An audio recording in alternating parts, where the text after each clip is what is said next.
Use earphones for better audio experience. નાભીનો કેમનો આવરણ થઈ જાય સમજો? આ નાભી, આ જીવ માત્ર નાભી હોય. નાભી is the centre of the body. ત્યાં આગળ આત્માના અમુક પ્રદેશો શુદ્ધ છે. એ શુદ્ધ છે તેથી તમને એમ લાગે છે કે આ ચંદ્રકાંતભાઈ આયા એટલી સંજ્ઞા રહે છે. એ જો કદી જેવા આવરણ થઈ જાય, જેવા કઈ મોહ બેસી જાય તો પછી ખબર જ ના પડે કે કોણ છે. ગંદો વ્યવહાર ના ચાલે, કોઈ વ્યવહાર જ ના ચાલે. એટલે આ શરીરમાં મૂર્છાને હદ આપી છે કેવી કે 70 કોડા કોડી સુધી જ મૂર્છા થઈ શકે, એની લિમિટ થી ઓળંગી શકે નહીં. શું કે છે?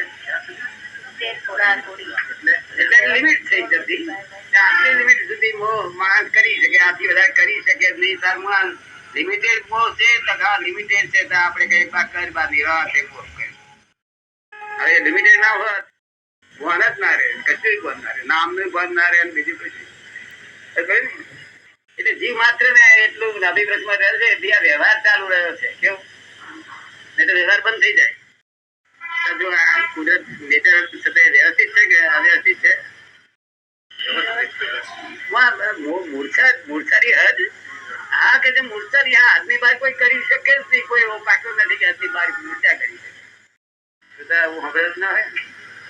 જેટલી મૂર્છા કરવી એટલું બધું કરવું એટલું કરી શકાય. એ બાપારો નથી બા એટલે હદ વિધિત કરી શકે. એટલે નાભી પ્રદેશ ખુલ્લા છે એટલે આ નાભી નિરાવરણી થઈ. શું કે છે? હા, દાદા જ્ઞાન આપ્યું એટલે નાભી નિરાવરણી ના થાય.